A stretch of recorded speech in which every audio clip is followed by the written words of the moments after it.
قرآن نے صحابہ کرام کی عظمتوں کے گن گائے، باوجود یہ کہ اللہ کے نبی صلی اللہ علیہ وسلم کے ان صحابہ کے مابین خلافت راشدہ حضرت عثمان رضی اللہ تعالی عنہ کے دور کے اندر فتنوں نے سر اٹھایا، بعد میں کچھ ایسے مشاجرات بھی ہوئی، صحابہ کے مابین اختلافات بھی ہوئے، لیکن اللہ نے صحابہ کی ماضی کو بھی دیکھا، اللہ نے صحابہ کے حال کو بھی دیکھا تھا، اللہ تعالیٰ کے سامنے صحابہ کرام کے مستقبل کی زندگی بھی موجود تھی۔ ان تمام زندگی کے حالات کو دیکھ کر قرآن نے صحابہ کے بارے میں یہ فرما دیا تھا، اولئک کتب فی قلوبہم الایمان وأیدہم بروح منہ یوم لا یخزی اللہ النبی والذین آمنوا معہ۔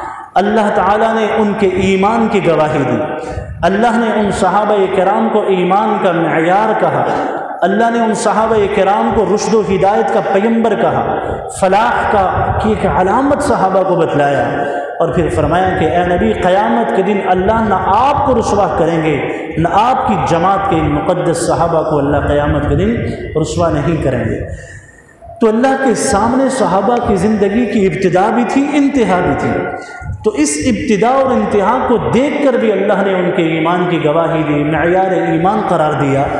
تو جو لوگ صحابہ کرام کے ایمان میں شک کریں، یا یہ ہے کہ ان کے اختلافات کو تاریخ کی بنیادوں پر اور تاریخ کے اوراق میں پڑھ کر ان کے اختلافات کو اتنی ہوائیں دیں کہ ان ہواؤں کو سامنے رکھ کر وہ صحابہ کرام پر انگلی اٹھائیں، اپنی زبان کے ذریعے، اپنی تحریر کے ذریعے، اپنی تقریر کے ذریعے، تاریخ اگر صحابہ کرام کے کسی اختلاف کو ہمارے سامنے لاتی ہے تو یہ بھی تو ذہن میں رکھیے، اللہ نے ان تمام صحابہ کرام کے ان اختلافات کو یا ان سے جو کسی بھی موقع پہ کوئی ایسی خطا سرزد بھی ہوئی، قرآن نے ان کے بارے میں پہلے ہی کہہ دیا تھا، اولئک یبدل اللہ سیئاتہم حسنات، اللہ نے ان کی سیئات کو حسنات میں تبدیل فرما دیا۔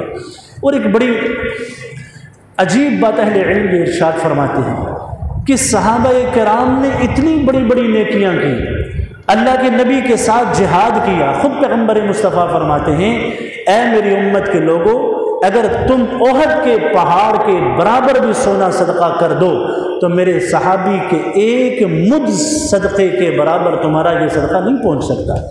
اگر صدقے کی اللہ کے نبی نے اتنا تفاوت بیان فرمایا کہ صحابی کا صدقہ اتنا سا اگر ہے تو تمہارے پہاڑ کے صدقے کے برابر بھی نہیں ہو سکتا، تو صحابی کا جہاد امتی کے جہاد کے برابر کیسا ہو سکتا ہے؟ صحابی کی عبادتیں امت کی عبادت کے برابر کیسے ہو سکتی ہیں؟ صحابی کا دعوت اور تبلیغ کا کام امت کی دعوت اور تبلیغ کے کام کے برابر کیسے ہو سکتا ہے؟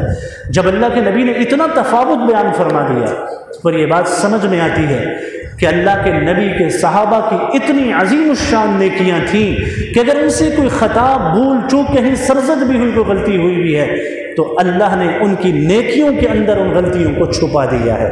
اسی کو قرآن نے بیان کیا، فَأُولَئِكَ يُبَدِّلُ اللَّهُ سَيِّئَاتِهِمْ حَسَنَاتٍ، اللہ نے ان کے گناہوں کو حسنات سے بدل دیا۔ یہ تو عام صحابہ کی بات ہے، صحابہ کی پوری جماعت کی بات کر رہا ہوں، لیکن وہ صحابہ جو عشرہ مبشرہ ہیں، وہ صحابہ کہ جن کے کمالات کو اللہ کے نبی خود بیان کر رہے ہیں، وہ صحابہ کہ جن کو اللہ کے نبی اپنی دعاؤں میں مانگ رہے ہیں، انہی صحابہ میں سے ایک صحابی حضرت فاروق اعظم ہے۔ پیغمبر مصطفیٰ یوں کعبے کے صحن میں بیٹھ کر دعا کر رہے ہیں، اور اللہ کے نبی صلی اللہ علیہ وسلم نے دعا دو آدمیوں کے بارے میں دی۔ جب اسلام کا اعلان ہوا، کمزور لوگ اسلام قبول کرنے لگے، چھپ چھپ کے، غریب۔ کمزور کا مطلب یہ ہے کہ جو اس وقت عرب کے سردار تھے، جو یوں سمجھیے طاقتور لوگ تھے، وہ اسلام سے دور تھے، لیکن جو نیچے والا طبقہ تھا وہ اللہ کے نبی کی اس دعوت نبوت کے احاطے میں آتا گیا۔ خیر، یوں صفا کی پہاڑ حرم ہے، اس کے سامنے صفا کی پہاڑی ہے، اور اس پہاڑی کے بالکل چوٹی پر حضرت ارقم رضی اللہ تعالی عنہ، ان کا ایک مکان دار ارقم، جہاں کبھی کبھی صحابہ جاتے تھے وہاں عبادت کے لیے، چھپ کے وہاں دعوت و تبلیغ کی مشاورت کے لیے جاتے تھے کہ ہم دین کے اس کام کو کیسے جو ہے پورے عالم کے اندر اور عرب کی سرزمین کے اندر اور ان کفار کے دلوں کے اندر ہم دین کی ضرب کو کیسے لگائیں، یہ مشاورت اس گھر میں ہوا کرتی تھی۔ تو اللہ کے نبی کی جماعت کے لوگ کمزور لوگ تھے، کھل کر عبادت نہیں کر سکتے تھے، عرب کے طاقتور لوگ ان پر ظلم اور ستم کیا کرتے تھے۔ اس لیے اللہ کے نبی نے اللہ سے دعا فرمائی. پیغمبر مصطفیٰ کے ہاتھ جو حرم صحن کعبہ ہے، اللہ کے نبی نے فرمایا اے اللہ اسلام کو عزت عطا فرما بھی اسلام ابی الحکم. دو آدمیوں کے ذریعے، ایک ابو جہل جسے عمر بن ہشام کہا جاتا تھا، اور ایک حضرت عمر بن خطاب رضی اللہ تعالی عنہ. اللہ کے نبی نے دو آدمیوں کے بارے میں اللہ سے دعائیں کی. فیصلہ اللہ پہ چھوڑ دیا، اے اللہ ان دو میں سے جسے آپ بہتر سمجھتے ہیں، جسے آپ دین کے لیے مضبوط اور قوی سمجھتے ہیں، اللہ اس کا انتخاب ہماری جماعت کے لیے کر دے. چنانچہ یہ واقعہ بڑا مشہور ہے حضرت فاروق اعظم رضی اللہ تعالیٰ عنہ کا. اسباب کی دنیا میں تو وہ نکلے تھے پیغمبر مصطفیٰ کا نعوذ باللہ سر قلم کرنے کے لیے، کہ میں نے سنا ہے کہ عرب کی سرزمین پر ایک آدمی ایسا آیا جو بے دینی پھیلا رہا ہے نعوذ باللہ. تو نکلے تو اس لیے تھے. بنو زہرہ قبیلے کے ایک آدمی انہیں راستے میں ملے. کہا عمر کہاں جا رہے ہو؟ کہا جا رہا ہوں اس آدمی کا سر قلم کرنے کے لیے جو اس وقت عرب کے ان جو ہے ریگستانوں کے اندر، گلی کوچوں کے اندر بے دینی کو عام کر رہا ہے. تو انہوں نے کہا کہ جاؤ اپنے گھر میں اپنے بہن اور بہنوئی کی جا کر خبر لو، وہ اسلام لا چکے ہیں. اے عمر اگر تم نے ایسا کر لیا تو بنو ہاشم اور بنو زہرہ کے لوگ تمہیں کبھی معاف نہیں کریں گے. تو عمر نے اس سے فرمایا کہ لگتا ہے کہ تو بھی بے دین ہو گیا. انہوں نے کہا جاؤ اپنے گھر کی خبر لو. وہاں سے حضرت عمر گھر کی طرف آئے. بہن بہنوئی حضرت خباب بن الارت جن کی بڑی تکلیفیں تھیں اسلام کے ابتدائی زمانے میں، بہت تکلیفیں انہوں نے بعد میں بھی اٹھائیں. تو حضرت خباب انہیں قرآن مجید کا سورہ طٰہٰ کا حصہ پڑھا رہے تھے. حضرت عمر کے کان میں آواز آئی، اندر داخل ہوئے. حضرت خباب چھپ گئے. پوچھا بہن بہنوئی سے کیا پڑھ رہے تھے؟ بہنوئی کو بھی مارا، بہن کو بھی مارا. ان کے چہرے سے خون بہہ گیا. خون کی اس کیفیت کو دیکھ کر حضرت فاروق اعظم کا دل نرم ہوا. کہا مجھے بھی بتلاؤ کیا پڑھ رہے تھے؟ اتنے میں حضرت خباب آئے اور کہا کہ عمر آج تمہارے دل کے اندر مجھے ایمان کی روشنی نظر آ رہی ہے. اللہ کی قسم کل صحن کعبہ میں پیغمبر مصطفیٰ نے تمہارے ایمان کی دعا اللہ سے کی تھی. اللہ کے عرش کے اندر پیغمبر مصطفیٰ کی وہ دعا ٹکرائی، عرش کے ساتھ ٹکرائی، اور مجھے لگ یوں رہا ہے کہ اللہ نے تمہارے لیے ایمان کو مقدر فرما دیا. کہا بتلاؤ کہاں ہے محمد عربی صلی اللہ علیہ وسلم؟ عمر ان کے قدموں میں جانا چاہتا ہے، اسلام کو سینے سے لگانا چاہتا ہے، قرآن کی حقانیت کو سمجھنا چاہتا ہے. حضرت خباب لے کر گئے دار ارقم، وہی صفا کی جو پہاڑی صفا مروہ ہے اس وقت، اس کے قریب پہاڑی کی چوٹی پر حضرت ارقم رضی اللہ تعالی عنہ کے گھر میں حضرت حمزہ بھی موجود ہیں. حضرت عمر تلوار اپنی اٹھائے جا رہے ہیں. دیکھا، دور سے دیکھا کہ عمر تلوار کے ساتھ آ رہا ہے. روب دبدبا تو تھا ہی، پہلے عرب کے اندر مشہور تھا. طاقتور، جرت مند، بہادر، نڈر انسان تھے. اسی لیے اللہ کے نبی نے دعا کر کے مانگا تھا کہ ان کمزور مسلمانوں کے لیے ایک طاقتور انسان کی ضرورت ہے جو ان کا سہارا بن جائے اور ہمارے اسلام کی یہ آواز جو آج کمزور ہے یہ اٹھ جائے. تو عمر پہنچے، اللہ کے نبی کے سامنے آئے. حضور اکرم صلی اللہ علیہ وسلم پر اس وقت وحی کا نزول ہو رہا تھا. آپ حضرت عمر سے ملے. آپ نے کہا عمر کتنا اور تم اپنے نبی کو ستاؤ گے، کتنا اور دیر کرو گے اسلام لانے میں؟ تو عمر نے کہا یا رسول اللہ آج عمر دشمن نہیں، آج آپ کا دوست بن کر آپ کے قدموں میں آیا ہے. حضرت عمر نے اسلام قبول کیا اور عظیم الشان کہ اس دار ارقم میں موجود صحابہ نے نعرہ تکبیر بلند کیا. اتنی بلند آواز سے نعرہ لگایا کہ وہ صفا کی پہاڑی پر نعرہ تھا اور مشرکین اور کفار کعبے کے صحن میں بیٹھے تھے. یہاں انہوں نے تکبیر کی آواز سنی اور انہیں پتہ چل گیا کہ ان کو معاملہ خراب ہو گیا. اتنے میں حضرت عمر نے فوراً اپنے جلالی انداز میں کہا یا رسول اللہ یہاں چھپ کر کیوں ہم عبادت کرتے ہیں؟ کیا ہم حق پر نہیں ہیں؟ اللہ کے نبی نے فرمایا عمر ہم حق پر تو ہیں مگر تیری قوم. عمر نے کہا چلتے ہیں، صحن کعبہ میں جا کر نماز پڑھیں گے، عبادت کریں گے، ڈنکے کی چوٹ پر کریں گے. کون ہے جو ہمیں روکے؟ اللہ کے نبی صلی اللہ علیہ وسلم کے صحابہ پیچھے ہیں، حضرت حمزہ اور حضرت عمر آگے ہیں. یوں صحن کعبہ کے اندر بڑی شان کے ساتھ یہ لوگ داخل ہوئے اور بڑی خودداری اور بڑی جرت کے ساتھ وہاں جا کر عبادت ادا کی.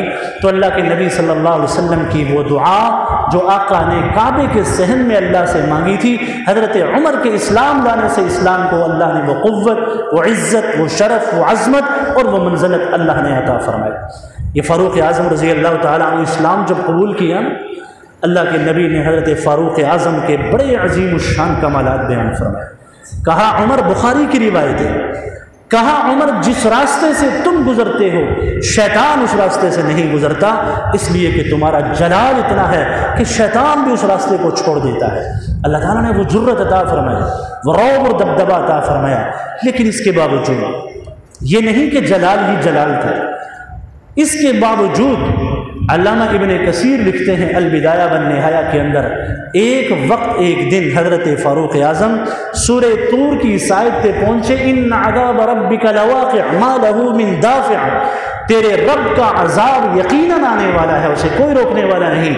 اس آیت کو حضرت فاروق اعظم نے پڑھا، 20 دن تک حضرت فاروق اعظم بیمار پڑے رہے، لوگ عیادت کے لیے آتے تھے، کسی کو یہ معلوم نہیں تھا کہ فاروق اعظم رضی اللہ تعالی عنہ کی یہ کیفیت کیوں ہوئی ہے، یہ اللہ کے خوف اور خشیت کی وجہ سے ہوئی ہے۔ آپ نے فرمایا یا رسول اللہ، میں آپ سے اپنی جان کے علاوہ ہر چیز سے زیادہ آپ سے محبت کرتا ہوں۔ اللہ کے نبی نے فرمایا کہ عمر نہیں، جب تک تم اپنی جان سے بھی زیادہ مجھ سے محبت نہیں کرو گے تمہارا ایمان کامل نہیں ہوگا۔ پھر حضرت عمر فرمانے لگے یا رسول اللہ، اب میں اپنی جان سے بھی زیادہ آپ سے محبت کرتا ہوں۔ اللہ کے نبی نے فرمایا کہ عمر اب تمہارا ایمان کامل ہوا ہے۔ ہم ذرا اپنے ایمان کی فکر کریں۔ فاروق اعظم جیسی عظیم المرتبہ شخصیت کے بارے میں اللہ کے نبی نے فرمایا کہ عمر تمہارا ایمان اب جا کر کامل ہوا جب تیرے دل کے اندر مجھ محمد عربی کی محبت تیری اپنی جان سے بھی زیادہ عزیز ہے۔ تو ہم اللہ کے نبی سے کتنی محبت کرتے ہیں، آقا کی کتنی اداؤں سے ہمیں پیار ہے، کتنی سنتوں سے ہمیں پیار ہے۔ ہم معاشرتی رویوں کی زد میں آ کر پیغمبر مصطفیٰ کی سنت کو چھوڑ دیتے ہیں، ہم رسومات اور رواج کی زد میں آ کر ان محبوب سنتوں کو چھوڑ دیتے ہیں۔ حضور اکرم صلی اللہ علیہ وسلم کے صحابہ اللہ کے نبی کے لعاب دہن کو زمین پر نہیں گرنے دیتے تھے، آقا کے خون کو زمین پر نہیں گرنے دیتے تھے۔ پھر سنتوں کے ساتھ محبت کا تو انداز ہی نرالا تھا۔ ہم اور آپ اپنی زندگی کا ذرا محاسبہ کریں، کیا ہم ایمان کے اس معیار پر ہیں کہ ہمیں آقا کی اپنی جان سے بھی زیادہ آقا سے محبت ہے؟ اگر ہیں تو پھر ہمیں اپنے ایمان کے کمال پر اللہ کا شکر ادا کرنا چاہیے، اگر ایسا نہیں تو متفکر ہونا چاہیے ہمیں۔ تو اللہ کے نبی صلی اللہ علیہ وسلم نے ایک موقع پر حضرت عمر سے فرمایا تھا، غیرت چونکہ دین کا ایک ایسا سبق ہے، ہونی بھی چاہیے، اور حضرت عمر ایک غیرت والے صحابی تھے، اور آج ہمارے گھروں کے اندر اس غیرت کا بڑا فقدان ہے۔ یعنی گھر کے اندر بے حیائی، بے شرمی اور بے پردگی کا ایک ایسا سیلاب ہے کہ ہم لوگ اپنی بہنوں بیٹیوں کو دوسروں کے سامنے بے پردہ کرنے پر فخر محسوس کرتے ہیں۔ اللہ کے نبی نے فرمایا یہ آدمی دیوس ہے جو اپنی گھر کی بے پردگی اور اپنے گھر کی عزت کو یوں نیلام ہوتے ہوئے بے حیائی اور فحاشی پہ خوش ہوتا ہے۔ فرمایا یہ دیوس ہے، اور دیوس آدمی کبھی بھی جنت میں داخل نہیں ہوگا۔ یہ اللہ کے نبی کا فرمان ہے۔ اس مناسبت سے عمر بڑے غیرت والے صحابی ہیں۔ آپ نے اللہ کے نبی سے فرمایا یا رسول اللہ، عمر کی غیرت اس بات کا تقاضا کرتی ہے کہ امہات المؤمنین، مومنین آپ کی ازواج مطہرات انہیں پردے کے اندر آنا چاہیے، اس لیے کہ آپ کے پاس مومن بھی آتے ہیں، کافر بھی آتے ہیں، منافق فاسق ہر قسم کا آدمی آتا ہے۔ اللہ تعالیٰ نے حضرت عمر کی اس رائے کو اتنا پسند فرمایا، قرآن مجید میں سورۃ الاحزاب کی آیت نازل فرما دی کہ اے نبی، عمر کی یہ رائے بڑی اچھی ہے۔ رائے اللہ کے نبی کو عمر فرش پہ دے رہے ہیں، اللہ نے حضرت عمر کی اس رائے کے مطابق آسمان اور عرش سے اسے قرآن بنا کر نبی پر اتار دیا۔ فرمایا یا رسول اللہ، میں چاہتا ہوں اس مقام ابراہیم کو ہم جائے نماز بنا دیں، مصلی بنا دیں۔ اللہ کے نبی صلی اللہ علیہ وسلم کو رائے دی، اللہ نے قرآن سے سورۃ البقرہ کی آیت کو نازل فرما کر آج بھی مسلمانوں کے لیے یہ ہے، جب بھی زیارت حرم میں جاتے ہیں مقام ابراہیم کے پاس جا کر 2 رکعت نفل پڑھتے ہیں۔ ہے تو عمر فرمانے لگے، امہات المؤمنین سے کہا اے نبی کی بیویوں، دیکھو تم نبی کو کسی معاملے کے اندر پریشان نہ کرو، اس لیے کہ اگر تم نے ایسا کیا تو اللہ تمہارے بدلے میں اور مسلمان کامل عورتوں کو نبی کے عقد میں لے آئیں گے۔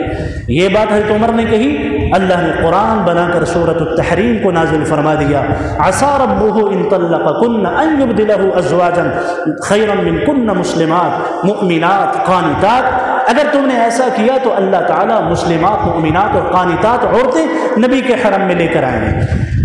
غیرت والے صحابی تھے۔ حضور نے فرمایا کہ میں سویا ہوا تھا، مجھے جنت کی سیر کرائی گئی، میں جنت کے ایک محل کے دروازے پہ کھڑا ہوا، میں نے دیکھا کونے میں ایک خاتون وضو کر رہی ہے، مجھے بتلایا گیا کہ اے اللہ کے نبی یہ آپ کی امت کے عمر کا محل ہے، تو حضور نے فرمایا عمر تمہاری غیرت نے مجھے روک دیا، اس لیے میں اس جنت کے اس محل کے اندر داخل نہیں ہوا۔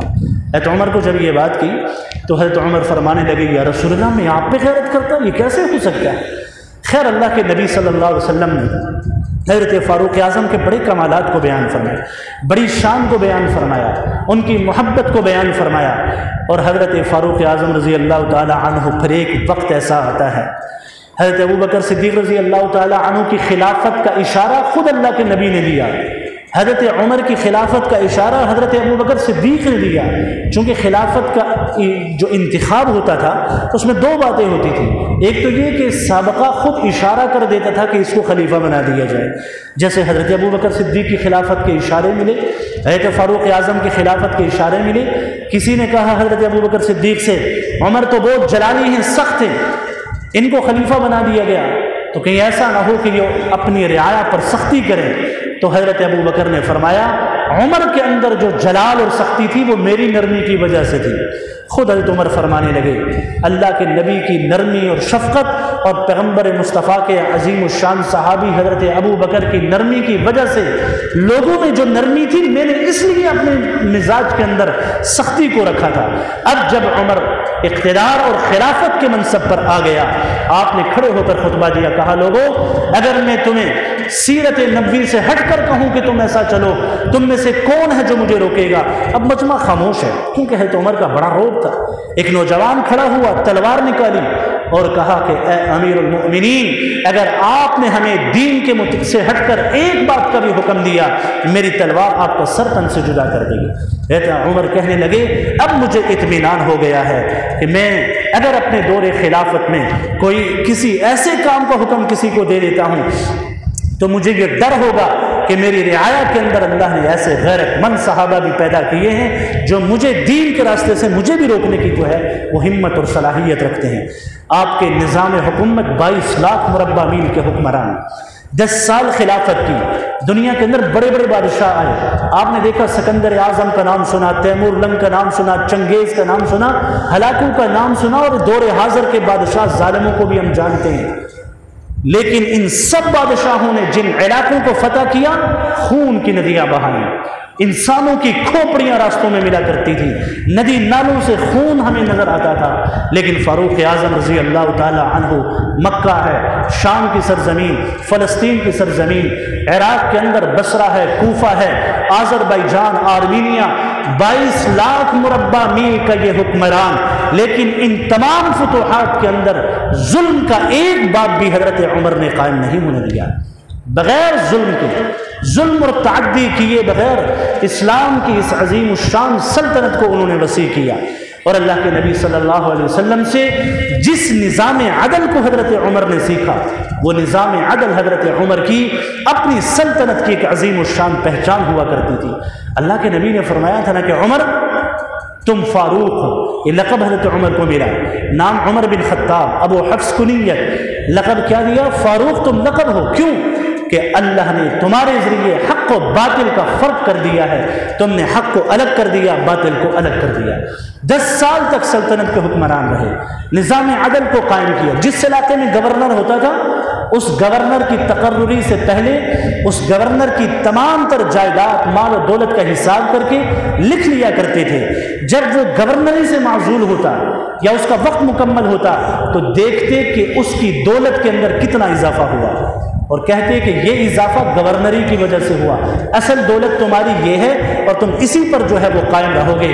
یہ احتساب کا خوبصورت جو ہے عمل جو تھا جسے ہم اکاؤنٹیبلٹی کہتے ہیں، ہمارے دین کے اندر اس کا جو ہے احتساب کا جو ہے دین نے بھی ہمیں سبق دیا، حضرت فاروق اعظم کے دور کے اندر باقاعدہ ایک ادارہ اقتصاد کا قائم ہوا، پولیس کے محکمے قائم ہوئے، آبپاشی کے محکمے قائم ہوئے، 900 جامع مساجد قائم ہوئیں، 4000 کے قریب چھوٹی مساجد قائم ہوئیں، یعنی ایک عظیم الشان سلطنت کا انتظام بھی عظیم الشان۔